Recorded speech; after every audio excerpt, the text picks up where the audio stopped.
जी, आज के लेक्चर का आगाज़ करते हैं। आज हमने एक तो जो हमारे पास्ट पेपर्स के कुछ क्वेश्चंस हैं, वॉल्यूम 2 के ICAP के क्वेश्चन बैंक में भी शामिल है क्वेश्चन कुछ।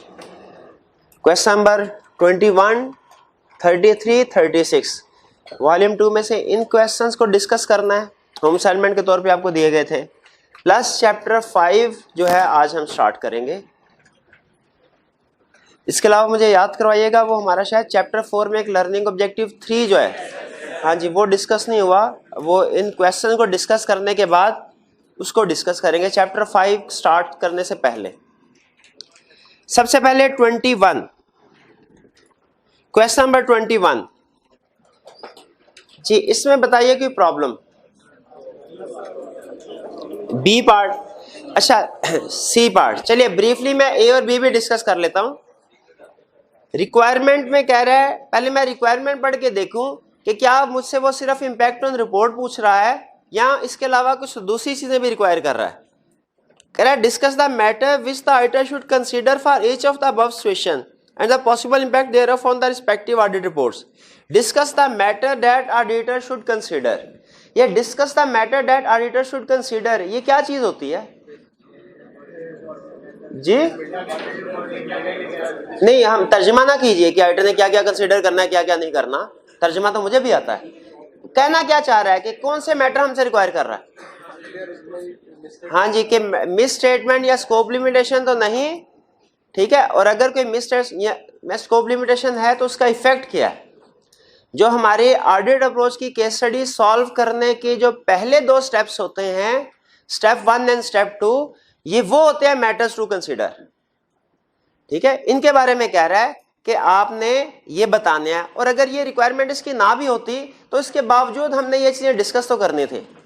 तो इसका मतलब है हमारे लिए टेक्निकली इसमें कोई एडिशनल रिक्वायरमेंट नहीं है, सिर्फ हमने अपने नॉर्मल अप्रोच के मुताबिक जो इम्पैक्ट ऑन रिपोर्ट बताते हैं वही बता दो। वरना प्रीवियस क्वेश्चन में आपने देखा कुछ क्वेश्चन में उसकी कुछ एडिशनल रिक्वायरमेंट भी होती है। जैसे एक में उसने कहा कि मुझे बताइए फाइनेंशियल स्टेटमेंट पे भी इम्पैक्ट होगा।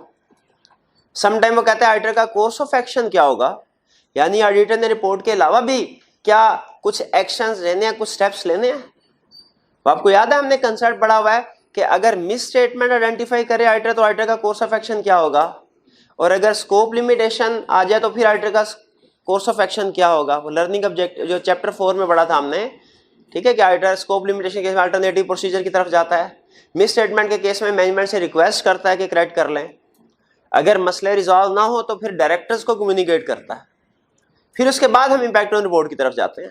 तो इसका मतलब है जब वो हमसे क्वेश्चन में रिक्वायर करे कि स्टेप्स बताइए, कोर्स ऑफ एक्शन बताइए ऑडिटर का क्या होगा, तो हमने इम्पैक्ट ऑन रिपोर्ट के साथ साथ कुछ एडिशनल 2-3 बातें भी करनी है, ठीक है। प्रोसीजर बताने हैं कि नॉर्मल ऑडिट में हम अगर ये सिचुएशन फेस करते हैं, मैनेजमेंट से रिक्वेस्ट करेंगे कि करेक्ट कर ले।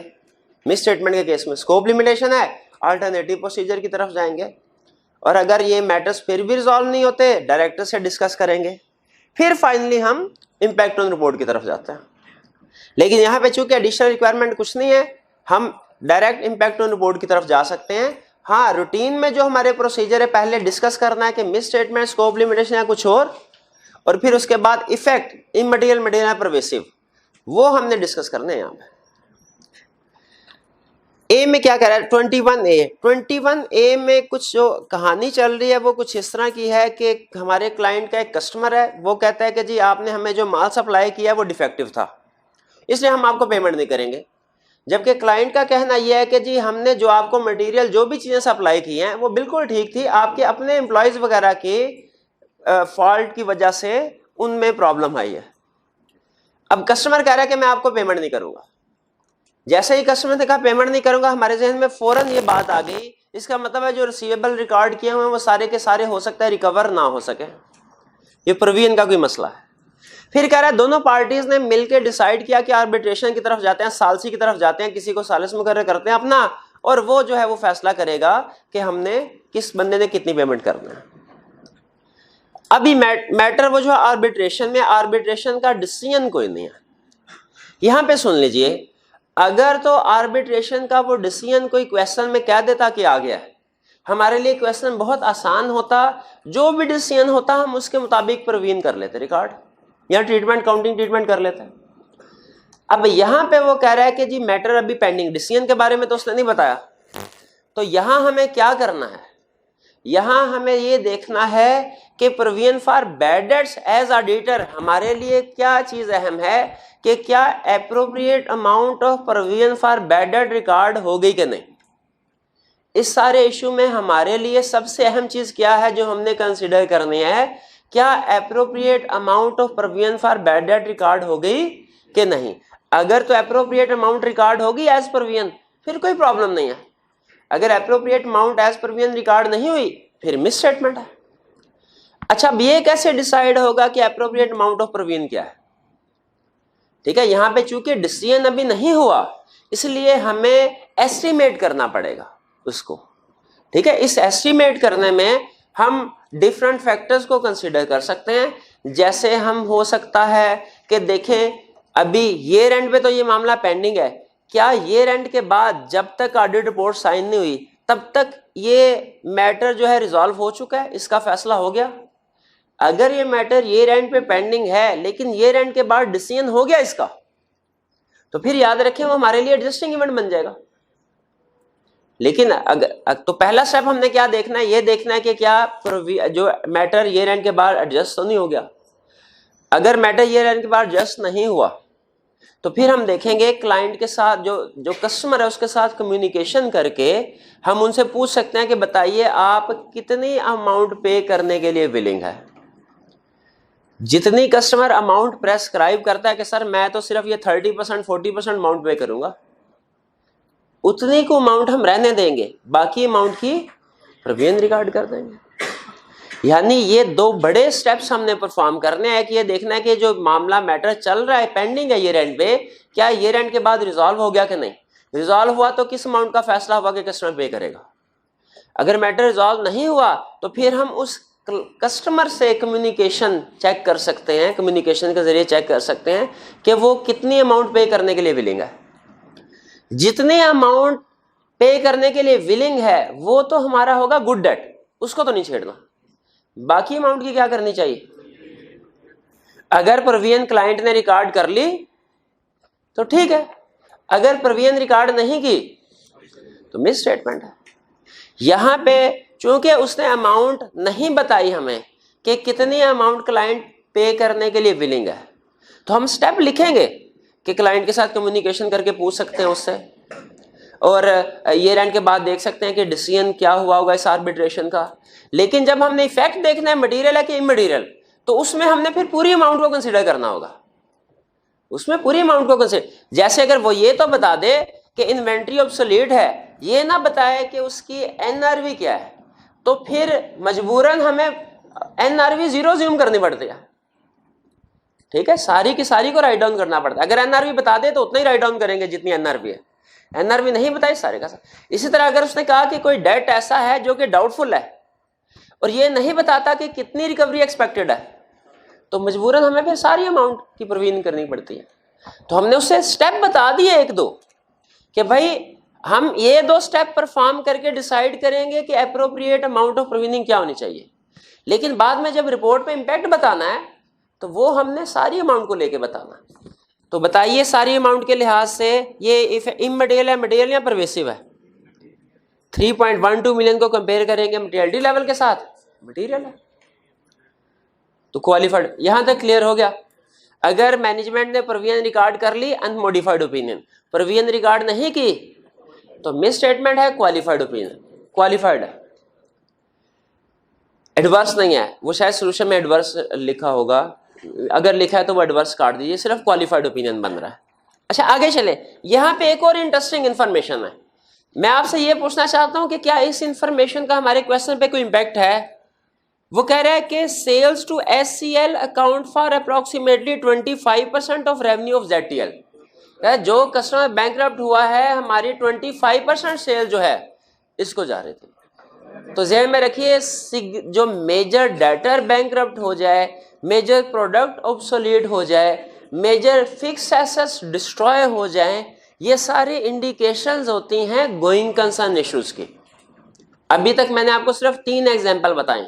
मेजर डेटर बैंकरप्ट हो जाए, मेजर प्रोडक्ट ऑब्सोलीट हो जाए और मेजर फिक्स एसेट्स डिस्ट्रॉय हो जाए, गोइंग कंसर्न इशू क्रिएट हो जाता है। तो यहाँ पे गोइंग कंसर्न इश्यूज भी क्रिएट हो रहा है, आपको वो भी मेंशन करना चाहिए। लेकिन अगर अनमोडिफाइड ओपिनियन दे रहे हैं तो फिर हम इसको मेंशन कर देंगे, लेकिन अगर मॉडिफाइड ओपिनियन दे रहे हैं तो फिर इसको मेंशन करने की जरूरत नहीं, क्योंकि बेसिस फॉर मॉडिफाइड ओपिनियन में वो कवर हो जाता है। तो डुप्लीकेशन को हम अवॉइड करते हैं, आपको पता है जी। ए क्लियर? इसमें मिस स्टेटमेंट को भी डिस्कस कर लिया हमने, गोइंग कंसर्न का इशू भी डिस्कस। ये गोइंग कंसर्न वाला इशू कितने स्टूडेंट के जहन में आया था, जरा हाथ उठा के बताइए। शाबाश, तकरीबन 25% के करीब स्टूडेंट्स के जहन में आ गया था। 12। चलिए आगे चलते हैं, इसको अंडरलाइन कर लीजिए। नेक्स्ट टाइम अगर किसी कंसेप्ट में यूज हो ये एडजस्टमेंट, तो आपने गोइंग कंसर्न के बारे में भी लाइन लिखनी होगी कि ये इंफॉर्मेशन गोइंग कंसर्न की तरफ लेके जा रही है, हमें अनसर्टेनिटी की तरफ। हाँ, अगर क्वेश्चन में लिखा हो कि जी मैं नेक्स्ट में परचेजेस से कंटिन्यू रखूंगा, कोई इशू नहीं है, तो फिर गोइंग कंसर्न का इशू नहीं आएगा। ठीक है, अगर फ्यूचर में वो कहे कि जी मैं आपसे परचेज करूंगा, लेकिन नॉर्मली जो नाराज कस्टमर होता है ना, वो फिर कहता है नहीं भाई अब आइंदा भी मुश्किल लगा। ठीक है, इसलिए तो हमें क्वेश्चन में डिस्कस कर देना, क्योंकि उसने क्वेश्चन जब याद रखे एग्जामिनर हमसे वो इंफॉर्मेशन हमें दे रहे हैं ना इस तरह की, तो फिर इसका मतलब हमसे रिक्वायर कर रहा है कि हम एक आधी लाइन में इसका जिक्र करें कि हमने इसको इग्नोर नहीं किया। बहरहाल आपके क्वेश्चन का आंसर ये है, अगर वो कहते हैं कि जी मैं फ्यूचर में आपसे परचेज करूंगा, फिर कोई इशू नहीं होगा टेक्निकल। नेक्स्ट,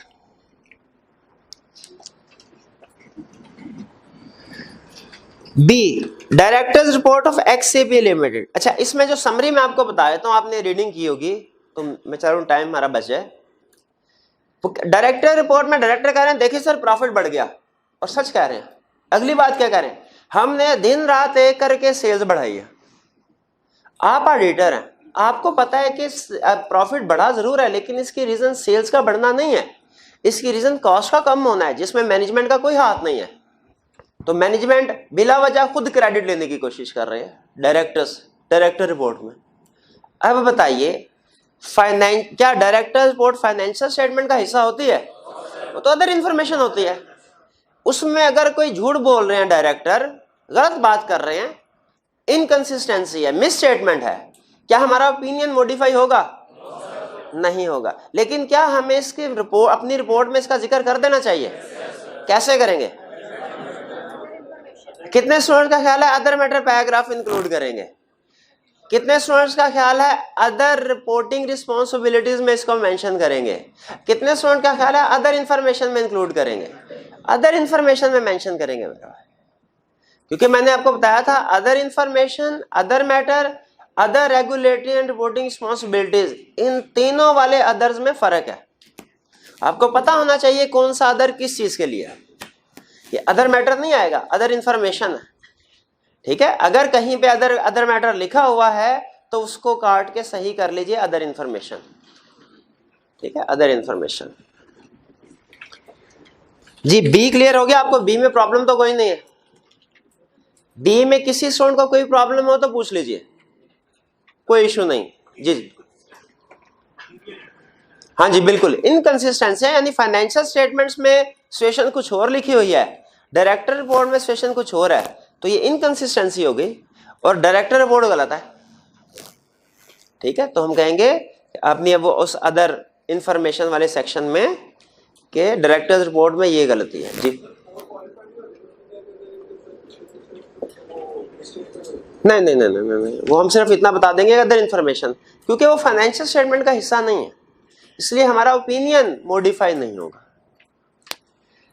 सी, आईपीएल। अच्छा, आईपीएल ये थोड़ा सा एक टेक्निकल एडजस्टमेंट है बेसिकली अकाउंटिंग की, जिस पे ये बेस कर रहा है, और प्रोबेबली ज्यादातर स्टूडेंट्स ने ये एडजस्टमेंट नहीं पढ़ी होगी। क्या आप में से कितने स्टूडेंट हैं जिन्होंने IAS 37 प्रोविजन वाला स्टैंडर्ड पढ़ा हुआ, और कितने स्टूडेंट्स हैं जिन्होंने नहीं पढ़ा हुआ? चले, ज्यादातर ने नहीं पढ़ा हुआ, तो इसको मैं थोड़ा एक्सप्लेन कर देता हूँ, क्योंकि जिन्होंने पढ़ा हुआ प्रोबेबली वो भी भूल चुके होंगे। ठीक है, सुन लीजिए, ये प्रोविजन है क्या, एडजस्टमेंट क्या है। वो कहता है जब आप किसी कंपनी के डायरेक्टर्स हैं, आपको पता चला कि हमारी 10 फैक्ट्रीज हैं, 7 फैक्ट्रीज तो है बड़ा अच्छा काम कर रही हैं, 3 फैक्ट्रीज जो है वो उनकी सेल कम हो रही है, लॉस मेकिंग है। तो बताइए कंपनी का प्रॉफिट को बढ़ाने के लिए, कंपनी के प्रॉफिट को सामने रखते हुए आप क्या फैसला करेंगे? क्या आप ये कहेंगे कि नहीं चलो हमें नुकसान हो रहा है 3 फैक्ट्रीज में, लेकिन लोगों की नौकरी रोजगार तो लगा हुआ है, चलो इसको चलाते रहते हैं, ये काम करेंगे? यहाँ के कंपनी की प्रॉफिटेबिलिटी को बढ़ाने के लिए उन फैक्ट्रीज को क्लोज कर देंगे, उन फैक्ट्री को क्लोज कर। अच्छा बताइए फैक्ट्रीज को क्लोज करने से क्या गोइंग कंसर्न का मसला आता है? कोई नहीं, गोइंग कंसर्न का मसला तो तब आएगा जब आप मेजर फैक्ट्रीज को क्लोज कर रहे हो। जब आप 10 में से 3 को क्लोज कर रहे हो, वो भी वो है जो लॉस मेकिंग है, तो ये आपके लिए बैड न्यूज नहीं बल्कि गुड न्यूज है। ठीक है, आपकी गुड स्ट्रेटजी है कि आप अपनी प्रॉफिटेबिलिटी को इंक्रीज करने के लिए 3 फैक्ट्रीज को क्लोज कर रहे हैं। अच्छा अब देखें यहां से काउंटिंग शुरू होती है। डायरेक्टर्स ने तो डिसीजन कर लिया कि हमने 3 फैक्ट्रीज को क्लोज करना है, और ये रेंट पे कम्युनिकेट भी कर दिया उन वर्कर्स को कि भैया आपको अब हम निकाल रहे हैं। अरे जब फैक्ट्री बंद होगी, मुझे बताइए फैक्ट्री को ताला लग जाएगा, मजदूरों का क्या करेंगे? उन्हें जवाब दे देंगे या उन्हें रखेंगे नौकरी पे? जवाब दे देंगे, भाई आप कोई और नौकरी ढूंढे। भाई उस फैक्ट्री में जो फिक्स एसेट पड़े हुए हैं उन्हें उधर ही पड़ा रहने देंगे या उनके कुछ अनकरीब सेल कर देंगे, जल्द से जल्द सेल कर देंगे। तो यहाँ पे 2 इश्यूज होते हैं जब कभी फैक्ट्री क्लोज की जाती है, एक उसके वर्कर्स का क्या करना है और दूसरा उसमें जो फिक्स एसेट पड़े हैं उनका क्या करना है। फिक्स एसेट की एडजस्टमेंट यहाँ टेस्ट नहीं की, लेकिन आगे कहीं टेस्ट करेगा, इसलिए मैं अभी डिस्कस कर रहा हूं मिला के। अच्छा ये कब 2 इश्यूज अराइज होंगे? जब डायरेक्टर्स ने फैसला कर लिया कि हमने ये 3 फैक्ट्रीज बंद करनी है और इसकी अनाउंसमेंट भी कर दी, उन लोगों को अनाउंसमेंट भी कर दी, यानी जिस जिस बंदे को डाउनसाइज करना है, निकालना, उसको पता चल गया कि भाई मुझे निकालना है इन्होंने, और ये ईयर एंड से पहले हो गया। अब इसकी अकाउंटिंग स्टैंडर्ड क्या कहते हैं? इसकी प्रोविजन रिकॉर्ड होनी चाहिए। अगर तो वर्कर्स वाला केस है ना, तो प्रोविजन रिकॉर्ड, इस प्रोसेस को हम कहते हैं रीस्ट्रक्चरिंग। इस प्रोसेस को क्या कहते हैं? रीस्ट्रक्चरिंग। जब कभी आप रीस्ट्रक्चरिंग करें, जो आपके एसेट्स हैं, फिक्स एसेट्स, उनका ट्रीटमेंट सुन लें। फिक्स एसेट्स को आपने फिक्स एसेट्स की कैटेगरी से उठा के करंट एसेट्स में डाल देना। क्यों भला? अब आपने यूज ही नहीं करने, सेल करना है। और उनको आपने, जैसा कि करंट एसेट्स का रूल होता है कि लोअर ऑफ कॉस्ट एनआरवी, उसको आपने इवैल्यूएट करना है कि उसकी रियलाइजेबल वैल्यू क्या है, उसके मुताबिक उसको रिकॉर्ड करेंगे। यह तो हो गया फिक्स एसेट्स का, कि अगर हमारे पास फिक्स एसेट्स हैं और हमें इरादा है हमारा कि अनकरीब अब हमने उसको बेच देना है, तो उसे फिर फिक्स एसेट्स में क्लासिफाई नहीं करना, बल्कि उसे क्या करना है? करंट एसेट में। फिक्स एसेट वाली एडजस्टमेंट क्लियर? आगे आते हैं, वर्कर्स का क्या करना। देखिए पाकिस्तान में तो असूल ये होता है कि वर्कर आपका खड़े खड़े आपको कोई उसकी बात बुरी लगी, उसे नौकरी से जवाब दे देते भाई फारिग। लेकिन फॉरेन कंट्रीज में ऐसे नहीं होता। वहां पे बाकायदा उनको उनके राइट्स को प्रोटेक्ट करने के लिए, एम्प्लॉयज के राइट्स को प्रोटेक्ट करने के लिए लेबर लॉज है और काफी एक्टिव भी है। वो ये कहते हैं कि अगर आपने अपने किसी वर्कर को निकाला, आपने खुद छोड़ के चला जाए ठीक है, आपने उसको निकाला तो आपने उसे 3, 4, 5, 6 महीने की जो कंपनसेशन है वो आपने उसको पे करनी होगी एक्स्ट्रा रिम्यूनरेशन के तौर पे, ताकि वो जब तक अगली नौकरी नहीं ढूंढता वो अपने घर का खर्चा चला सके। एक्स्ट्रा पेमेंट करते हैं। पाकिस्तान में भी ऐसा पॉसिबल है कि जब हम एम्प्लॉयज को जॉब से निकालें तो उनको एक्स्ट्रा पेमेंट दें, लेकिन शर्त यह है कि ये फिर जो कॉन्ट्रैक्ट हुआ हुआ ना हमारा एम्प्लॉय के साथ, उस कॉन्ट्रैक्ट में लिखा हो कि अगर आपको हम अचानक जॉब से निकालेंगे तो आपको इतने पैसे पे करेंगे। तो जब हम अब सिचुएशन देखिए, कॉन्ट्रेक्चुअल रिस्पॉन्सिबिलिटी है या हमारी लीगल रिस्पॉन्सिबिलिटी है, दोनों में से कोई भी सिचुएशन हो कि जब कभी एम्प्लॉय को हमने जॉब से निकालना है, 6 महीने की पेमेंट सैलरी उसको एक्स्ट्रा पे करनी है। डिसीजन कर दिया एम्प्लॉयज को निकालना है, बताइए क्या अब ये 6 महीने जो है हमारी प्रोविजन रिकॉर्ड होनी चाहिए कि नहीं? 6 महीने की जो रिम्यूनरेशन पे करने हैं बिल्कुल होनी चाहिए। इसको कहते हैं रीस्ट्रक्चरिंग प्रोविजन, रीस्ट्रक्चरिंग प्रोविजन। अब देखें 3 फैक्ट्रीज को हमने क्लोज करना है, 3 फैक्ट्रीज को क्लोज करना है, तीनों फैक्ट्रीज के ऊपर प्रोविजन रिकॉर्ड होनी चाहिए। भी इस बात से एग्री करते हैं? फिर सुन लीजिए, एडजस्टमेंट थोड़ी कॉम्प्लेक्स हो गई। जब कभी मैनेजमेंट डिसाइड करेगी कि हमने कुछ फैक्ट्रीज को क्लोज करना है, मैनेजमेंट ने देखना, और ये डिसीजन कर लिया और एम्प्लॉइज को कम्युनिकेट भी कर दिया, एम्प्लॉइज को स्पेसिफिक लोकेशन वाइज कि लाहौर वाली फैक्ट्री, इस्लामाबाद वाली फैक्ट्री, मुल्तान वाली फैक्ट्री, ये 3 फैक्ट्री क्लोज करेंगे। क्योंकि अगर आप सिर्फ इतना कहें ना कि हमारी पाकिस्तान में 20 फैक्ट्रीज हैं, हम कोई सी 3 फैक्ट्रीज क्लोज करेंगे, आप प्रोविजन रिकॉर्ड नहीं कर सकते। आपको पता ही नहीं है कौन सी फैक्ट्री क्लोज करनी है, उसमें कितने वर्कर्स काम करते हैं, किस वर्कर के साथ क्या आपका कॉन्ट्रैक्ट हुआ है, कि कितने महीनों की पेमेंट करनी है, प्रोविजन रिकॉर्ड तो नहीं हो सकती ना। इसीलिए जब कभी directors specific location wise decision कर लें कि हम इन 3 लोकेशंस को बंद करेंगे, तो लाजमी हो जाता है कि वहां पे जितने वर्कर्स हैं उनकी रीस्ट्रक्चरिंग प्रोविजन रिकॉर्ड करनी है, और अगर रीस्ट्रक्चरिंग प्रोविजन रिकॉर्ड नहीं करते तो वो मिस स्टेटमेंट होगी। यहां तक बात समझ आई? इस क्वेश्चन में क्या कह रहा है? कह रहा है, जरा गौर से सुनिएगा, 3 फैक्ट्रीज क्लोज करनी है, 2 को उसने स्पेसिफाई कर दिया, 1 को स्पेसिफाई, जरा खुद बताइए रीस्ट्रक्चरिंग प्रोविजन रिकॉर्ड होनी चाहिए? 2 की होनी चाहिए, तीसरे की नहीं होनी चाहिए। यही मेन पॉइंट है इस क्वेश्चन में, और कुछ भी नहीं है इस क्वेश्चन में। वो शुरू में हमें कह रहा है कि 3 फैक्ट्रीज की, तीनों की प्रोविजन जो है वो शायद 30 मिलियन की फिगर है, वो रीस्ट्रक्चरिंग प्रोविजन रिकॉर्ड कर ली, और लेकिन कह रहा है मैंने 2 के बारे में तो स्पेसिफिकली बता दिया, 1 के बारे में नहीं बताया। तो इसका मतलब है 1 की प्रोविजन रिकॉर्ड नहीं होगी, बाकी 2 की होगी, वरना हमें पता ही नहीं चलेगा भाई अमाउंट क्या रिकॉर्ड करनी है प्रोविजन। तो अगर तो उसने, अच्छा इस 30 मिलियन में उसने क्लियरली नहीं बताया कि 3 फैक्ट्रीज की प्रोविजन शामिल है कि 2 की, क्लियरली नहीं, आपने क्वेश्चन पढ़ा होगा। तो इसमें लेकिन जो हमें स्टेटमेंट दे रहा है उससे लग यही रहा है कि 3 फैक्ट्रीज की प्रोविजन है। तो हम सोल्यूशन देते हुए पहले तो उसको काउंटिंग ट्रीटमेंट बता देंगे ना, कि काउंटिंग हमें ये कहती है अगर आपने जो है रीस्ट्रक्चरिंग की तो जो कंपनसेशन आपने वर्कर्स को पे करनी है उसकी प्रोविजन रिकॉर्ड करनी है। शर्त यह है कि आपने स्पेसिफिकली डिसीजन किया हो लोकेशन वाइज, प्लस इस डिसीजन को कम्युनिकेट भी कर दिया हो, अनाउंस भी कर दिया हो, फिर आप इसकी प्रोविजन रिकॉर्ड कर सकते हैं। तो अब यहां पे हम कहेंगे कि चूंकि आपने 2 के बारे में तो स्पेसिफिक डिसीजन कर लिया है और कम्युनिकेट भी कर दिया, अनाउंस भी कर दिया, उसकी प्रोविजन ठीक है, तीसरे की प्रोविजन रिकॉर्ड नहीं होनी चाहिए। अगर आपने प्रोविजन रिकॉर्ड की है तो ये मिस स्टेटमेंट होगी। क्लियर हो गई ये बात? कोई प्रॉब्लम तो नहीं इसमें?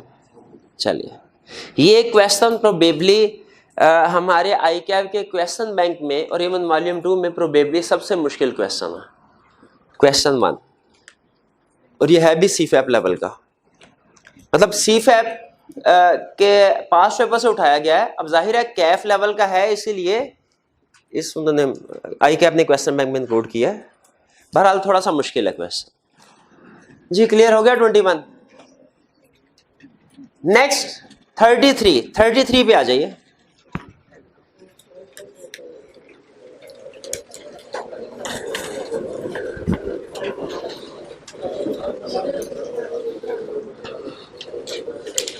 $25 का लास्ट, चलिए 25 का लास्ट कल शायद रह गया था डिस्कस होने से।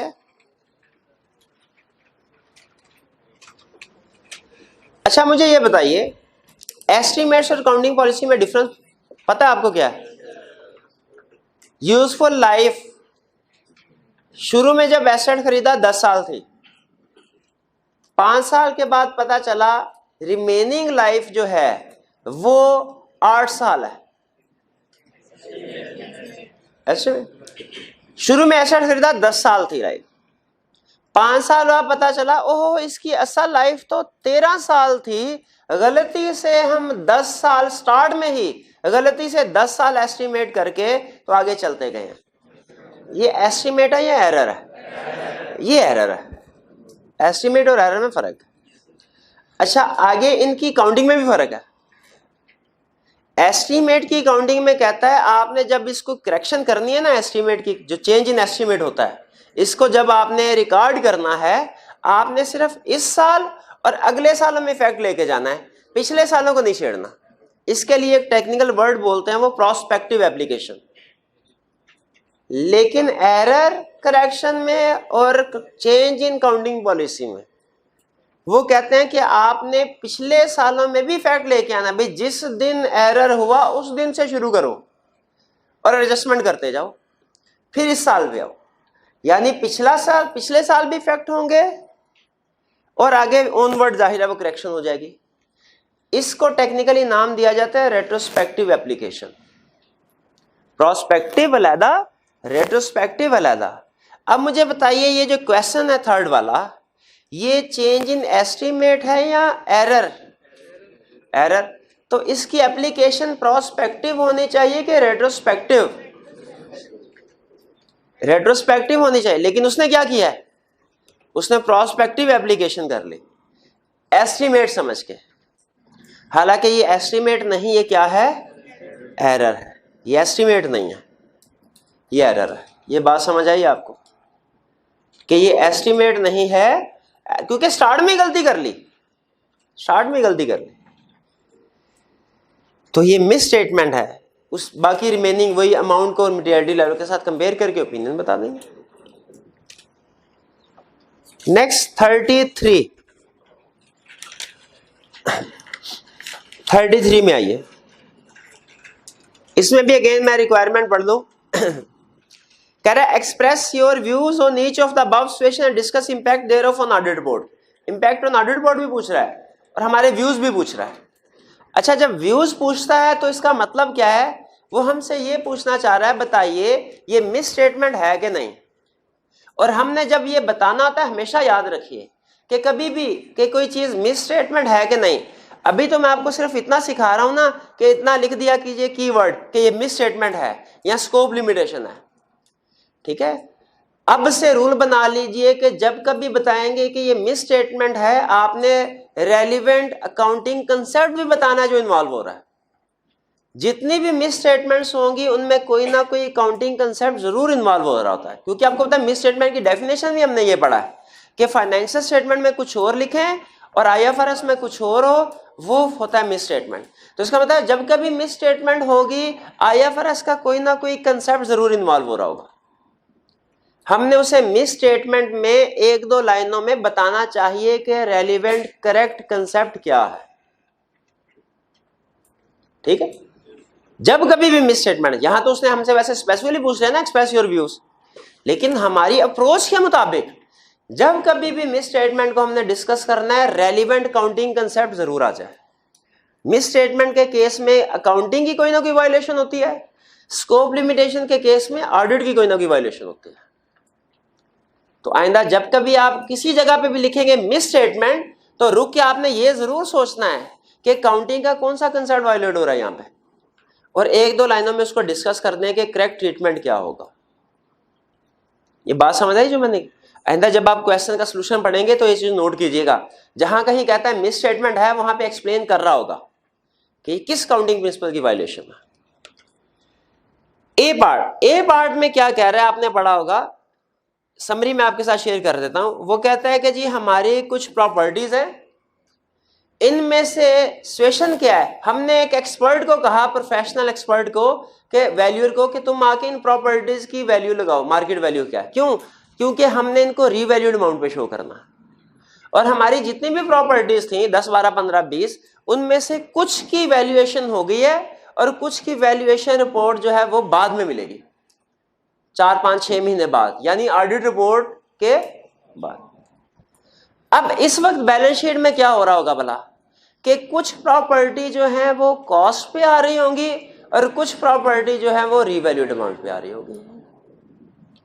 सिचुएशन समझ लगी आपको? तो बताइए क्या मिस स्टेटमेंट है कि नहीं है? अच्छा बताइए कौन सा अकाउंटिंग कंसेप्ट वायलेट हो रहा है? हाँ, हम लिखेंगे IFRS requires that if an item of fixed asset is revalued, its entire class should be revalued. अब entire class तो revalue नहीं हो रहा, अब हम मैनेजमेंट को कहेंगे भैया आपके पास 3 रास्ते हैं, कोई सा एक रास्ता सेलेक्ट कर लें, एक ऑप्शन सेलेक्ट करें। पहली ऑप्शन, जो रिमेनिंग प्रॉपर्टीज है इनकी वैल्यूएशन रिपोर्ट जल्द से जल्द मंगवाएं और इनको भी रीवैल्यूड अमाउंट पे शो करें। पहली ऑप्शन ये। दूसरी ऑप्शन, अगर रिपोर्ट जल्दी नहीं मिल सकती, रीवैल्यूएशन बाकी प्रॉपर्टीज की जल्दी नहीं हो सकती, तो रीवैल्यूड वाली को भी कॉस्ट पे लेके आए। भाई यहां तो सारी की सारी रीवैल्यूड भी है, ये सारी की सारी कॉस्ट पे है। दूसरी ऑप्शन। और तीसरी ऑप्शन के मिस स्टेटमेंट होगी, हम मॉडिफाइड ओपिनियन एक्सप्रेस करेंगे, क्वालिफाइड अगर मटेरियल। बताइए अगर मैनेजमेंट हमारी पहली ऑप्शन मान ले, वो कहे कि जी ठीक है हम सारी की सारी रीवैल्यूएशन किसी और एक्सपर्ट को भी एंगेज करके जल्द से जल्द ले आते हैं और फाइनेंशियल बैलेंस शीट में जितनी भी प्रॉपर्टी है सबको रीवैल्यू कर देते हैं, हमारी रिपोर्ट पे क्या इंपैक्ट आएगा?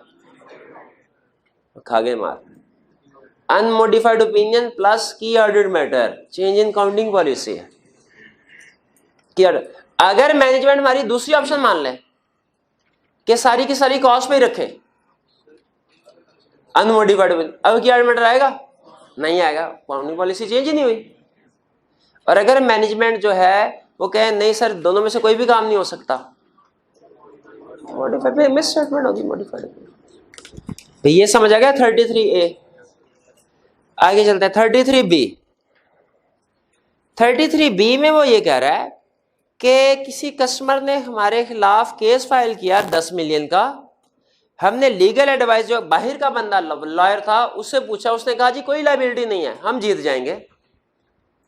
जबकि कंपनी का इंटरनल जो लीगल एडवाइजर है, जो सॉरी इंटरनल एम्प्लॉय है, लॉयर है, एक लॉयर होता है ना बाहर का, आउटसोर्स किया हो आपने हो सकता है इस फंक्शन को, एक हो सकता है कंपनी का अपना एम्प्लॉय हो लॉयर। बाहर का लॉयर क्या कहता है,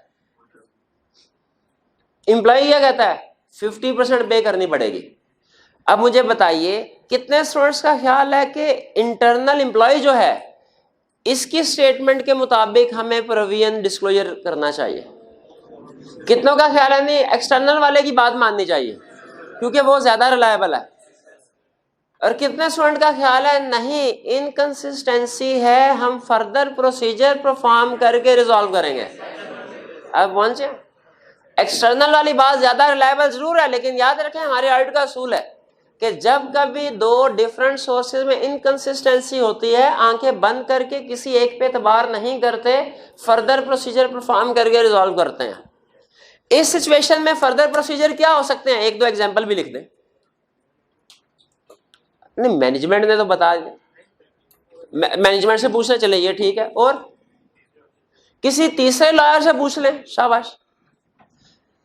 खुद डॉक्यूमेंट्स चेक कर सकते हैं, जो मुश्किल है हमें समझ आए, लेकिन फिर भी कोशिश कर सकते हैं। और सबसे बेहतरीन एग्जांपल देख सकते हैं कि ये रेंट के बाद क्या इसका डिसीजन हो गया। अगर ये रेंट के बाद डिसीजन हो गया तो वो तो बेहतरीन एविडेंस है इस चीज का कि कितनी प्रोविजन और डिस्क्लोजर होना चाहिए। क्योंकि आपको पता है ये रेंट के बाद जो लीगल केस होते हैं, डिसीजन आ जाए, वो एडजस्टिंग इवेंट होते हैं।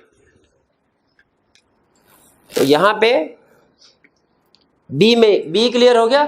बी में सबसे अहम चीज हमने क्या सीखी, इनकंसिस्टेंसी है, किसी भी एक बंदे की बात पे आंखें बंद करके एतबार नहीं कर लेना। सी में कह रहा है कि हमने पहले कभी वारंटी प्रोवाइड नहीं करते थे, इस साल हम जो अपने टीवी सेट सेल करते हैं इन पे वारंटी ऑफर कर रहे हैं 1 साल की या जितने भी है। लेकिन वो ये कह रहा है कि सर हम एस्टिमेट नहीं कर सकते कि वारंटी एक्सपेंस कितना होगा, इसलिए हमने वारंटी की प्रोविजन रिकॉर्ड नहीं किए। बताइएगा ठीक किया ठीक नहीं किया? भाई वो कह रहा है कि जी हमें पता ही नहीं है वारंटी की प्रोविजन कितनी होनी चाहिए। हम इससे पूछेंगे भैया भाई अगर तुम कैसे कह सकते हो कि वारंटी की प्रोविजन आपको नहीं पता? वारंटी की प्रोविजन के लिए क्या चीजों की जरूरत है? एक कि आप 100 सेट सेल करते हैं तो कितने वापस आते हैं रिपेयर होने के लिए?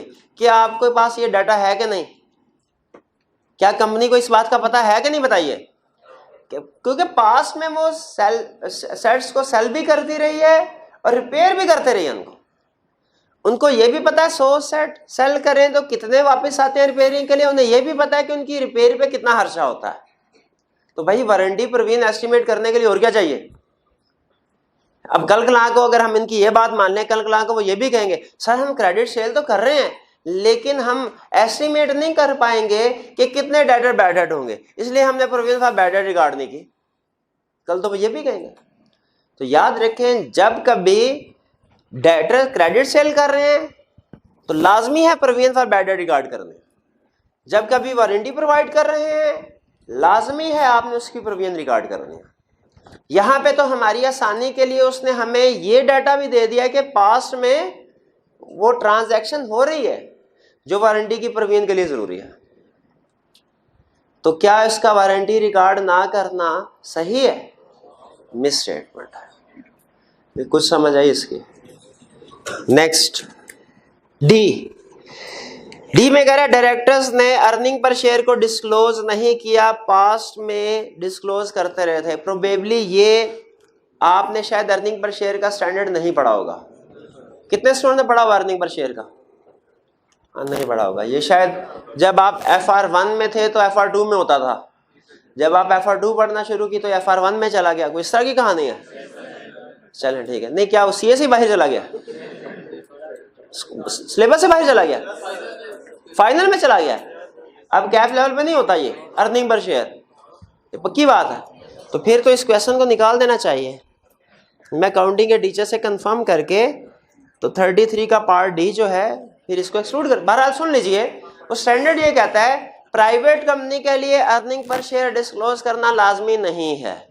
इसीलिए अगर प्राइवेट कंपनी ने, ये प्राइवेट कंपनी का केस था, अर्निंग पर शेयर को डिस्क्लोज नहीं किया तो ये मिस स्टेटमेंट नहीं है। लेकिन अगर वाकई आपके सिलेबस से निकल चुका है तो फिर ये कंसेप्ट वो टेस्ट नहीं करेगा, करना नहीं चाहिए उसे। जी नहीं, मुझे बात समझ नहीं आ रही। अच्छा चलो ठीक है। अच्छा क्या ऐसे रहा, ये नहीं हो रहा था, बाकी सारे करके बैठा हुआ। चलिए इसके बाद नेक्स्ट क्वेश्चन है हमारा 36। तो ये तो क्वेश्चन आपसे प्रोबेबली इजीली अटेम्प्ट हो गया होगा। ये एक कंसेप्चुअल क्वेश्चन था जिसमें आपने एरर्स आइडेंटिफाई करने थे, तो आपने कर लिए। सबसे पहली गलती क्या थी भला? क्वेश्चन 36 में वी हैव रिव्यूड, इसके बजाय क्या आना चाहिए था? ऑडिटेड। और फिर देखें फाइनेंशियल स्टेटमेंट का लफ्ज यूज किया उसने। मैंने कहा भाई बताओ, नाम लिखो यहाँ पे, income statement of financial position, statement of comprehensive income, और फिर आगे दूसरी चीजें कैश फ्लो स्टेटमेंट। अच्छा एक स्टूडेंट कहने लगा सर इसमें टाइटल और एड्रेस भी तो नहीं है, आपने वो एरर्स आइडेंटिफाई नहीं किए। हाँ मैंने कहा भैया ये एक्सट्रैक्ट का मतलब यही होता है कि रिपोर्ट के कुछ हिस्से प्रेजेंट किए गए हैं, कुछ हिस्से प्रेजेंट नहीं किए गए। जो हिस्सा प्रेजेंट नहीं किया गया उसके ऊपर कमेंट नहीं करना। ये कंप्लीट रिपोर्ट नहीं है। कंप्लीट रिपोर्ट क्वेश्चन 38 में है। अगर कंप्लीट ऑडिट रिपोर्ट देखना चाह रहे हो, उसमें से गलतियां निकालना चाह रहे हैं, एक्सट्रैक्ट में नहीं, कंप्लीट, तो उसके लिए क्वेश्चन 38 है। जी मैनेजमेंट रिस्पॉन्सिबिलिटी में क्या कह रहे हैं? मैनेजमेंट की रिस्पॉन्सिबिलिटी ठीक है? क्यों? वो कह रहा भाई ओपिनियन देना, तुम्हारी कहां से रिस्पॉन्सिबिलिटी आ गई? अगर ओपिनियन तुमने देना है तो ऑडिटर ने क्या करना है? और वो कहने लगे ऑडिटर ने फाइनेंशियल स्टेटमेंट प्रिपेयर करनी है। हमने कहा शाबाश। तो सही कह रहा है, गलत कह रहा है, दोनों कंसेप्ट गलत है। ठीक है बोले क्या? अच्छा बताइए कि ऑडिटर रिस्पॉन्सिबिलिटी में वो कह रहा है we conducted our audit in accordance with some significant international standard, all standards. और एश्योरेंस तो मैक्सिमम ही ऑब्टेन करनी चाहिए ना। नहीं मैक्सिमम का मतलब रीजनेबल नहीं होता। नहीं रीजनेबल बिल्कुल। और जो प्रोसीजर हमने परफॉर्म करने हैं वो तो पिछले साल की फाइल को देख के परफॉर्म करने चाहिए ना। क्यों, क्या पिछले साल सही ऑडिट नहीं हुआ होगा? नहीं, पिछले साल ऑडिट सही हुआ होगा, लेकिन वो पिछले साल के रिस्क की बेस पे हुआ होगा। पिछले साल के रिस्क हो सकता है डिफरेंट हो, इस साल के रिस्क डिफरेंट हो। तो रिस्क असेसमेंट भी हर साल होती है और इसी तरह ऑडिट प्रोसीजर्स भी हर साल डिसाइड किए जाते हैं कि हमने क्या परफॉर्म करना है। पिछले साल की फाइल देख के कॉपी नहीं किए जाते। फर्म में इस अप्रोच, जैसे मैंने आपको बताया था ना, एक होता है टिक्कू ऑडिट, तो फर्म में इस अप्रोच के मुताबिक भी कुछ ऑडिटर काम करते हैं। इस अप्रोच को हम फर्म की लैंग्वेज में कहा करते हैं मक्खी पे मक्खी मारना। कि एक जूनियर है, वो ऑडिट करने के लिए गया, उसने कहा क्या रिस्क असेसमेंट करूं, पिछले साल की फाइल देख लेता हूं, जो जो प्रोसीजर परफॉर्म हुए हैं वो प्रोसीजर में इस साल परफॉर्म कर लूंगा। फाइल खोली उसने, कुछ सफ़े जो भी प्रोसीजर थे कॉपी किए, अगले सफ़े पहुंचा तो देखा चाय का कप का गोल निशान लगा हुआ था। हालांकि वो बेचारा चाय पीता नहीं था, लेकिन चूंकि उसने पिछले साल के वर्किंग पेपर के मुताबिक प्रोसीजर परफॉर्म करने थे, तो उसे चाय का कप पीना पड़ा और वर्किंग पेपर ऐसे करते हैं ना हम, कभी किताब पे रख देते हैं, वो गोलदारा बन जाता है। 2 सफ़े आगे पहुंचा तो अगला प्रोसीजर जब देखने था, क्या देखा, वहां मक्खी मरी हुई थी। फिर आगे आप खुद समझदार है उसने क्या किया। तो इस अप्रोच को क्या कहते हैं हम, मक्खी पे मक्खी मारना। ये अप्रोच कभी कभी यूज होती है फर्म में, लेकिन गलत है। ठीक है, चलिए एंड पे वो कह रहा है कि जी हमने तो सिर्फ हमने इंटरनल कंट्रोल की इफेक्टिवनेस पे भी ओपिनियन देना है। पाकिस्तान में नहीं होता ऐसे। और न्यू काउंटिंग एस्टिमेट्स को देखना है, सिर्फ सारे एस्टिमेट्स को देखना, सिग्निफिकेंट एस्टिमेट्स को देखना है। करेक्ट। चलिए ये क्वेश्चन भी कंप्लीट, क्लोज कर दें इसको। चलिए जी जी, इसमें अमेंडमेंट्स कैसे लिखनी है देखें। अब वो कह रहे हैं कि सर इसका सॉल्यूशन में लाइनें जो है हमने स्टेटमेंट लिखनी है वो किस तरीके से होंगी। आपने अपनी स्टेटमेंट को इस तरह लिखना है कि उसमें गलती भी हो और करेक्शन भी हो। जैसे फर्ज कीजिए वी हैव रिव्यूड, इसको मैंने लिखना है, तो मैं लिखूंगा कि it should we have audited, instead of statement should be that we have audited the financial statement instead of we have reviewed। Financial statements वाले में लिख लेंगे कि complete set of financial statement should have been mentioned here. आगे लिखेंगे express an opinion में management responsibilities to prepare financial statement not to express an opinion. सही भी दे रहा हूं गलत भी दे रहा हूं। ऑडिटर वाले में auditor responsibility is to express an opinion, not to prepare financial statement. Here we conducted our audit in accordance with some significant. We conducted audit in accordance with all ISAs, by complying with all ISAs, not with significant ISAs. Simple words में जो error है वो भी आपने बता देना और उसकी करेक्शन भी बता देनी, सही कंसेप्ट भी बता देना। क्लियर हो गया जी। चलिए इसको हम कर देते हैं क्लोज। अब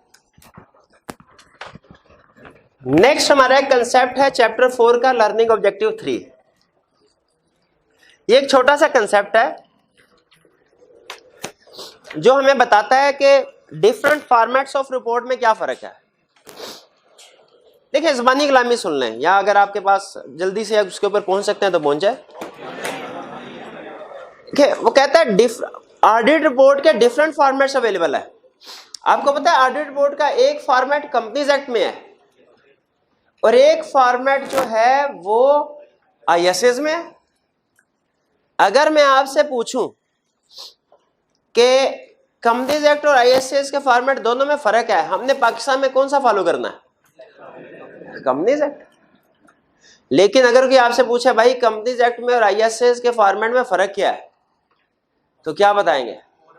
हम कहेंगे एक ही बड़ा फर्क है, कंपनीज एक्ट के फॉर्मेट में और आईएसएस के फॉर्मेट ऑफ ऑडिट रिपोर्ट में एक ही बड़ा फर्क है। क्या?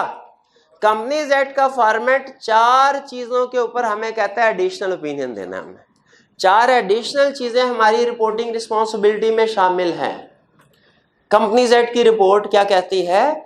4 एडिशनल चीजें, बाकी सेम है, कंपनीज एक्ट भी वही, आईएसएस भी वही, और वो 4 एडिशनल मैटर्स कौन से हैं पता है आपको? कौन से?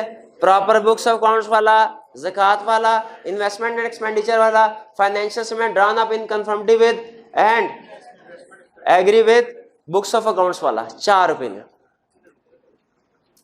तो कंपनीज एक्ट की रिपोर्ट में और आईएसएस की रिपोर्ट में क्या फर्क है जी मेरे भाई? क्या फर्क है? वो हैरान हो गए, मैं पता नहीं क्या बता रहा हूं, क्या बताइए क्या फर्क है? कंपनीज एक्ट वाली रिपोर्ट में और आईएसएस वाली रिपोर्ट में क्या फर्क है? भैया आपसे पूछ रहा हूँ, आपसे। हाँ जी, क्या फर्क है? नहीं पता, अभी तो बताया है यार, ऐसे ना। सुना क्यों नहीं है? बुखार है, बुखार में क्या कुव्वते समाद मुतासर हो जाते हैं? अब तो सारा कुछ सुन रहे हैं, जवाब भी दे रहे हैं, बस काम की बात नहीं सुनने, बाकी हर बात समझ आ जाती है हमें। ये भाई बताएंगे आपको, बताओ ना। हाँ जी बिल्कुल, वो 4 एडिशनल ओपिनियन देने होते हैं हमने, पाकिस्तान में कंपनीज एक्ट रिक्वायर करता है। दोबारा सुन लीजिए, कहे मुकर्रर सुन लें। पाकिस्तान कंसेप्ट क्या है? पाकिस्तान में जो ISS की रिपोर्ट है उसमें जो कंपनीज एक्ट दे रहा है और इंटरनेशनल स्टैंडर्ड्स ऑन ऑडिटिंग की ऑडिट रिपोर्ट में फर्क क्या है? तो मैंने बताया एक ही बड़ा फर्क है, क्या कि पाकिस्तान में हम 4 एडिशनल मैटर्स के ऊपर भी ओपिनियन देते हैं। वो कौन कौन से मैटर्स हैं? वो ज़कात, proper books of account, investment and expenditure company के बिजनेस के लिए, और financial statement drawn up in conformity with companies act and agree with books of accounts. ये 4 एडिशनल मैटर पढ़े हुए हैं ना हमने, कि भी पढ़ाने हैं मैंने? अच्छा चले ठीक है। दूसरा फर्क सुने, एक ऑडिट रिपोर्ट होती है लिस्टेड कंपनी की और एक है अनलिस्टेड कंपनी की।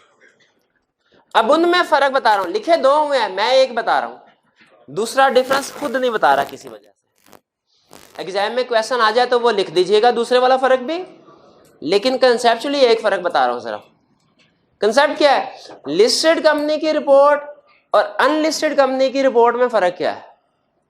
की ऑडिट मैटर का, लिस्टेड कंपनी की ऑडिट रिपोर्ट में की ऑडिट मैटर का सेक्शन भी आएगा और ऑडिटर की रिस्पॉन्सिबिलिटी का आखिरी पैराग्राफ भी आएगा। क्यों? की ऑडिट मैटर तो समझ आती है कि लिस्टेड कंपनी की ऑडिट रिपोर्ट में की ऑडिट मैटर आएगा सेक्शन, ऑडिटर रिस्पॉन्सिबिलिटी का आखिरी पैराग्राफ, ये क्या चीज है? ये भी की ऑडिट मैटर से ही रिलेट करता है, इसीलिए आएगा। और अगर अनलिस्टेड कंपनी की रिपोर्ट है, ना की ऑडिट मैटर पैराग्राफ आएगा और ना ही ऑडिटर की रिस्पॉन्सिबिलिटी में आखिरी पैरा जो की ऑडिट मैटर से रिलेट करता है वो भी नहीं आएगा। तो कुछ फर्क पता चला लर्निंग ऑब्जेक्टिव 3 में जी? हाँ, नेम ऑफ एंगेजमेंट पार्टनर भी नहीं आएगा। किस कंपनी की रिपोर्ट में?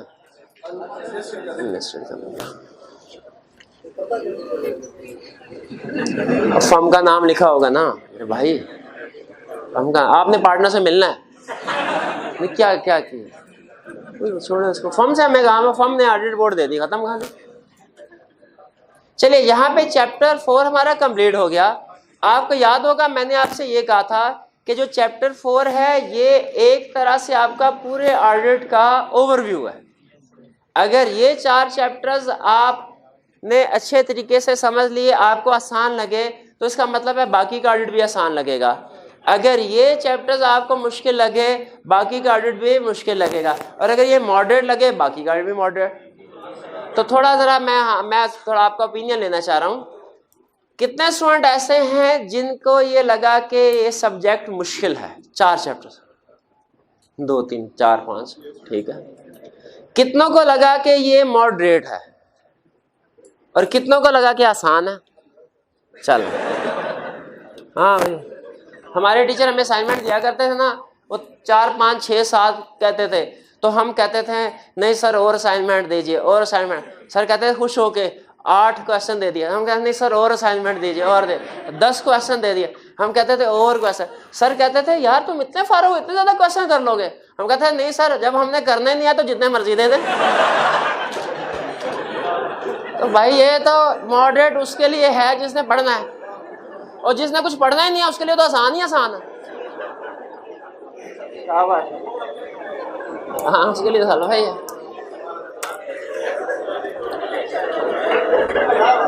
चलिए वापस आते हैं, बस कर दीजिए, टाइम कम है हमारे पास।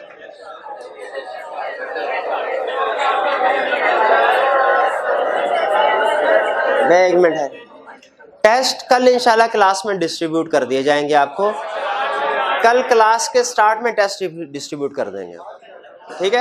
ये ठीक है। जी नहीं नहीं, कल इंशाल्लाह कर लेते हैं भाई। ये वैसे मैं कंसेप्ट समझाना चाह रहा हूँ मैं आपको। अच्छा, जितना मर्जी क्लब ले, जो मैं नियत करके आऊँ ना, समझा के जाना है, सो समझा के जाना, ठीक है। बस ये होगा कि 2-4 मिनट फिर आप जितना टाइम ज़ाया करेंगे उतना एक्स्ट्रा बैठना पड़ेगा। अब सुन लीजिए, यूं समझिए, चैप्टर 4 के बाद चैप्टर 5 जो है, ये हमारा चैप्टर 5 जो है, ये हमारा प्रैक्टिकली ऑडिट का स्टार्ट है। सबसे पहले हमें बता रहा है कि प्रिलिमिनरी एंगेजमेंट एक्टिविटीज क्या होती हैं। नाम से पता चल रहा है हमें, प्रिलिमिनरी वो वाली एक्टिविटीज, वो वाले काम जो कि ऑडिट एंगेजमेंट के स्टार्ट में सबसे पहले किए जाते, इब्तदाई, यानी ऑडिट में सबसे पहले जो काम किए जाते हैं वो है प्रिलिमिनरी एंगेजमेंट एक्टिविटीज, ठीक। अब कह रहे हैं प्रिलिमिनरी एंगेजमेंट एक्टिविटीज में क्या होता है, एक acceptance and continuous procedure, acceptance and continuous procedure perform किए जाते हैं। दूसरा agreeing terms of engagement. Acceptance and continuous procedure जो है, इनका मकसद क्या होता है, ये डिसाइड करना कि जो क्लाइंट हमारे पास आया हमें इसे एक्सेप्ट करना चाहिए कि नहीं करना चाहिए। रूटीन में हम बोलते हैं इकट्ठा एक्सेप्टेंस एंड कंटिन्यूअस प्रोसीजर, आपने फोकस सिर्फ एक्सेप्टेंस के ऊपर करना।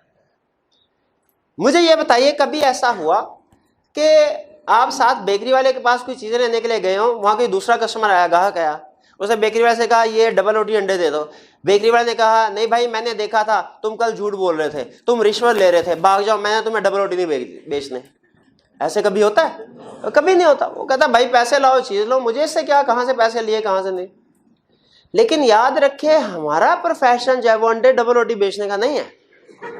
हमारे प्रोफेशन में वो ये कहते हैं, जैसे ही कस्टमर आपके पास कोई भी आया, हमारा क्लाइंट आया, शेयर होल्डर्स आए, उन्होंने कहा जी फाइनेंशियल स्टेटमेंट्स को आप ऑडिट कीजिए, हमने फौरन उन्हें यस नहीं कर देना, हमने एक फिल्टर लगाना है। क्या अपने आप से पूछना है, क्या मुझे इस क्लाइंट को एक्सेप्ट करना चाहिए? अगर जवाब आए हाँ में, फिर उस क्लाइंट को एक्सेप्ट करें, उसके साथ रिटन फॉर्म में एग्रीमेंट कर लें। लेकिन अगर जवाब आए ना में, तो फिर आपने उस क्लाइंट को एक्सेप्ट नहीं करना, रिफ्यूज कर देना। तो एक्सेप्टेंस एंड कंटिन्यूअस प्रोसीजर का ऑब्जेक्टिव क्या है, ये डिसाइड करना कि आने वाले क्लाइंट को हमने यस कहना है कि नो कहना। वो कहता नहीं, पहले तो मुझे ये बताइए रीजन क्या है, आपने ये अलहदा से एक्सेप्टेंस एंड कंटिन्यूअस प्रोसीजर निकाल लिया। ऐसे तो नहीं होता। आप जिस कॉलेज में भी जाते हैं, कॉलेज वाले को चाहे पता भी हो कि आप 100% तकरीबन फेल होने वाले हैं, वो कभी ये कहते हैं आपको एडमिशन नहीं देना? नहीं कहते। तो कहते हैं उधर तो कोई एक्सेप्टेंस एंड कंटिन्यूअस प्रोसीजर नहीं होता, ये आपने कौन सा अलग से एक्सेप्टेंस प्रोसीजर, पैसे दे तो रहे हैं आपको, फिर भी क्यों ना कर रहे हैं आप? तो उसे कहा सुनिए, ये एक्सेप्टेंस एंड कंटिन्यूअस प्रोसीजर की रीजन क्या है। इसलिए क्योंकि थ्रेट्स होते हैं, खतरा होता है क्या, कि हमारी इंटेग्रिटी एंड प्रोफेशनल बिहेवियर जो है उसको थ्रेट है, हमारी अपनी ईमानदारी और प्रोफेशनल बिहेवियर को। उसने कहा भाई फर्ज करो 2 मिनट के लिए मैं बेईमान हूं भी, क्लाइंट कह रहा है, तो तुम्हारी इंटेग्रिटी और प्रोफेशनल बिहेवियर को क्या मसला है, उसे क्या होने लगा है? हम कहेंगे भूल गए, सुना नहीं, man is known by the company he keeps, तो audit firm is known by the client it keeps.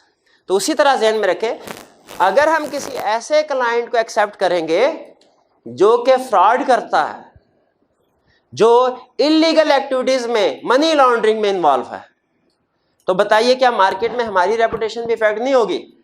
क्या हम भी उसके साथ मिलजुल के थोड़ा थोड़ा उस जैसे नहीं हो जाएंगे? बिल्कुल उस जैसे हो जाएंगे। अगर मुझे ये बताइए, अब बताना आपने गलत ही है, लेकिन कंसेप्ट समझाने के लिए बता रहा हूं, मुझे ये बताइए, आप अगर ऑडिट फर्म में हैं, एक क्लाइंट आया, उसने कहा ऑडिट कीजिए, आपने कहा अच्छा डायरेक्टर्स की लिस्ट निकालो, मैं देखूं कि कहीं कोई ऐसा कोई बेईमान किस्म का, करप्ट किस्म का बंदा तो नहीं है जो फ्रॉड में इन्वॉल्व हो, जो इलीगल एक्टिविटीज में इन्वॉल्व हो, जो मनी लॉन्ड्रिंग में इन्वॉल्व हो। तो आपने लिस्ट देखी, उसमें 5वां नाम था अयान अली। एक्सेप्ट कर लेंगे क्या? नहीं। क्या कहा था? और भाई नहीं करना, नहीं करना, वरना नए वाले पहुंच जाएंगे आपके पास। हाँ आप भी फिर हाँ जेल में बंद। चलिए इंटेग्रिटी एंड, अबे सुन लें, धन्यवाद, कंसेप्ट समझ, आगे चलते हैं। कहता है दूसरी रीजन भी हो सकती है क्या, कि अगर हमने क्लाइंट को एक्सेप्ट करने से पहले सिर्फ क्लाइंट को नहीं देखना कि इंटेग्रिटी है कि नहीं, कहते हैं अपने आप को भी देखो कि आप कॉन्फिडेंस है कि नहीं, आप में ड्यू केयर के साथ काम करोगे कि नहीं। भाई मुझे ये बताइए, मैं सुबह से शाम तक पढ़ा देता हूं इंसानों की तरह, और प्रिंसिपल साहब मुझे ये कहते हैं कि आपको एक और लेक्चर जो है वो एक और आपने लेक्चर पढ़ाना है, क्या मुझे एक्सेप्ट कर लेनी चाहिए एंगेजमेंट? नहीं सर, नहीं कर, क्योंकि मेरे पास टाइम ही नहीं है। अगर फर्म के पास सफिशिएंट टाइम नहीं, सफिशिएंट रिसोर्सेज नहीं, तो क्या फर्म को ऑडिट क्लाइंट एक्सेप्ट करना चाहिए? नहीं करना चाहिए। ठीक है, एक छोटा सा केस है, 2 मिनट एक्स्ट्रा बैठना पड़ेगा अगर आप कहें तो। मैं यूएसए की, जी मुझे समझ नहीं है जी, चेंज कर,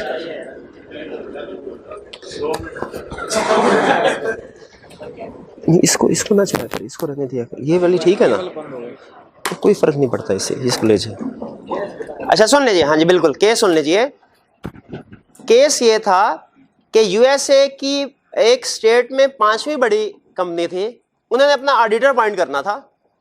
ऑडिटर अपॉइंट किया और जो ऑडिट फर्म थी उसमें 3 लोग शामिल थे। एक था उनका जो पार्टनर था, उसकी उम्र थी 70 साल से ज्यादा। एक था कोई 30-32 साल का बंदा, अकाउंटेंट था वो, मतलब चार्टर्ड अकाउंटेंट समझ लें। और एक था उनके पास टाइपिस्ट, जो कि रिपोर्ट कंफर्मेशन लेटर वगैरह टाइप करता था। 3 बंदों की टीम थी, और उसने ऑडिट किसका किया? उस कंपनी का जो यूएसए की 5वीं बड़ी कंपनी थी।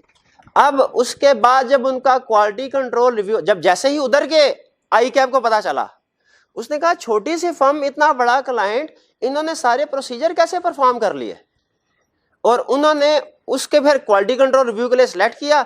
इन्वेस्टिगेशन में पता चला बहुत सी लोकेशन पे फिजिकल वेरिफिकेशन नहीं की, कंफर्मेशन लेटर्स बहुत कम भेजे, प्रोसीजर कम परफॉर्म किए। पार्टनर को पकड़ लिया उन्होंने कहा भाई तूने सफिशिएंट एप्रोप्रिएट ऑडिट एविडेंस क्यों नहीं ऑब्टेन किया? पार्टनर कहने लगा सर जी खुद देखें, मेरी उम्र देखें और हमारे बंदे देखे कितने हैं, दिन रात एक करके जितना भी काम कर सकते थे हमने उससे ज्यादा किया है, तो फिर भी sufficient appropriate audit evidence obtain नहीं हुआ, तो इसमें हमारा थोड़ी कसूर है। अब बताइए इसका कसूर है कि नहीं?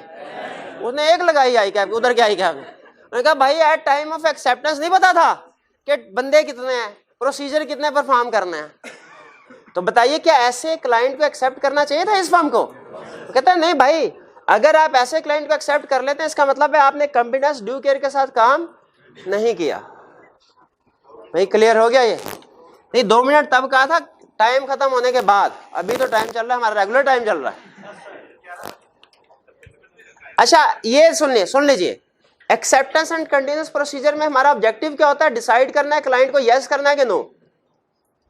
क्यों हम acceptance and continuous procedure perform करते हैं ये हमने सीख लिया, क्योंकि थ्रेट हो सकता है क्लाइंट की इंटेग्रिटी एंड प्रोफेशनल बिहेवियर, अगर क्लाइंट मनी लॉन्ड्रिंग में इलीगल एक्टिविटीज में इन्वॉल्व हो। क्योंकि थ्रेट हो सकता है हमारे professional competence and due care को, अगर हम किसी ऐसी एंगेजमेंट को एक्सेप्ट कर लें जो कि हमें नहीं करनी चाहिए, हम उसके लिए कॉम्पिटेंट नहीं है।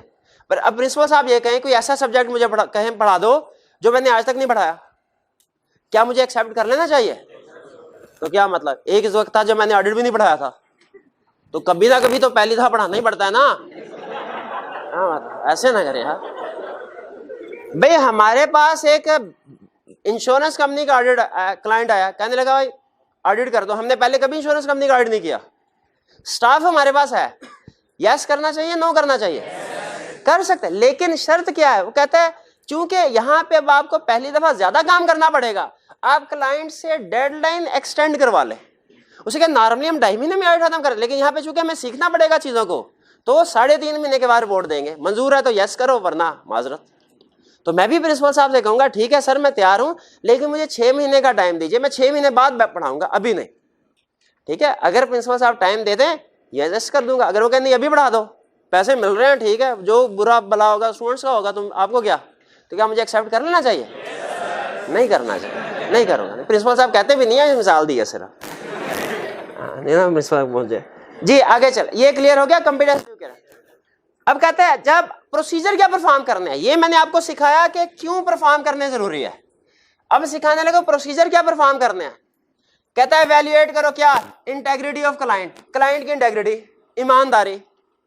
अब मुझे ये बताइए ऑडिटर के पास कौन सा ऐसा थर्मामीटर होगा वो क्लाइंट के दिमाग के साथ लगाएगा और ये वो जैसे बुहार चेक करते हैं वो वैसे इंटेग्रिटी जो है वो भी ऊपर नीचे हो रही होगी, पता चलेगा इसे इंटेग्रिटी है। भाई ऐसे थोड़ी होगा, ऐसे तो नहीं होगा ना। तो सोच के बताइए इस कंसेप्ट का सबसे अहम क्वेश्चन जिसमें नेक्स्ट कंसेप्ट भी बेस कर रहा है, ऑडिटर कैसे चेक करेगा हमारा क्लाइंट जो है ईमानदार है, इंटेग्रिटी है कि नहीं। वो इर्द गिर्द के दूसरे लोगों से पूछताछ करेगा जिसमें बेहतरीन सोर्स क्या है, प्रीवियस ऑडिटर, जिसे हम क्या कहते हैं प्रीडिसेसर ऑडिटर, उससे पूछ ले कि भाई ईमानदार है कि नहीं। और ज़हन में रखिएगा प्रीडिसेसर ऑडिटर हमारा पेटी भाई है, कंपेटिटर नहीं है। प्रीडिसेसर ऑडिटर हमारा पेटी भाई है, कंपेटिटर, फिर से प्रीडिसेसर ऑडिटर हमारा पेटी भाई है, कंपेटिटर। मुश्किल वक्त में वो हमारे साथ की बात करेगा क्लाइंट, क्योंकि इंडिपेंडेंट जो है। कॉम्पिटेंस ऑफ टीम, क्या मुझे एंगेजमेंट एक्सेप्ट करने से पहले देखना चाहिए मेरे पास कॉम्पिटेंट टीम है कि नहीं, सफिशिएंट रिसोर्सेज है कि नहीं। क्लाइंट बैंक है, सिग्निफिकेंट आईटी सिस्टम यूज करता है, हमारे पास लैपटॉप है कि नहीं। ये तो नहीं है कि क्लाइंट आईटी सिस्टम के ट्रांजैक्शन कर रहा, हम पुराने बड़े बड़े वर्किंग पेपर लेके उसके ऊपर कर रहे, ऐसे थोड़ी होगा। क्लाइंट अगर आईटी सिस्टम यूज कर रहा है, हमारे पास भी रिसोर्सेज में आईटी सिस्टम यूज, लैपटॉप वगैरह होने चाहिए। इंडिपेंडेंट होना चाहिए, किसको, किससे, क्लाइंट से इंडिपेंडेंट होना चाहिए। अब ये ज़हन में रखिएगा इंडिपेंडेंस जो है हमारा सबसे अहम कैरेक्टरिस्टिक्स है, कैरेक्टरिस्टिक। और ये मैंने पहले आपको बताया था कि ये इतना अहम है कि हमारे सिलेबस में तकरीबन 20% जो पोर्शन है इस एक चीज के ऊपर बेस कर रहा होता है। और ये हमने डिटेल में कवर करना है, एक चैप्टर नंबर 6 में और एक चैप्टर नंबर 7 में। समझ आई बात। इंडिपेंडेंट, फिर कहता है प्रीवियस मैटर्स, पिछले सालों में पिछली एंगेजमेंट्स में अगर कोई मैटर आपके सामने आया उसे इस वक्त कंसीडर कर सकते हैं कि नहीं। 1 मिनट दें तो इसकी भी मिसाल दे दूं। 3 साल पहले मैनेजर अकाउंट आया हमारे पास इसी कंपनी का, कहने लगा टैक्स रिटर्न फाइल कर दो। हमने कहा अच्छा लाओ टैक्स रिटर्न सारे। फिर कहने लगा ठहर जाओ, मेरी सिर्फ सैलरी इनकम डालना, वो मेरी जो लैदा से प्रॉपर्टी है ना उसमें से रेंट इनकम आ रही है वो रिटर्न में ना डालना, वो नहीं पता किसी को। हमने कहा नहीं भैया ईमानदारी का तकाजा ये है, टैक्स पूरा भरे। कहता नहीं मैं कह रहा हूँ ना छुपाओ, तो वो उसको रहने दो। आपने कहा नहीं भाई हम तो किसी ऐसे क्लाइंट के साथ जो झूठा हो, झूठ बोलता, फ्रॉड करता, एसोसिएट नहीं होते, आप बराए मेहरबानी खुद ही अपनी रिटर्न भरते। उसने कहा ठीक है भाई, चला गया। अब 3 साल बाद उसी कंपनी के ऑडिटर अपॉइंट होने जा रहे हैं, पता चला वो जो मैनेजर अकाउंट था अब CFO बन गया। क्या उस इंफॉर्मेशन को यूज कर सकते हैं? Previous engagement.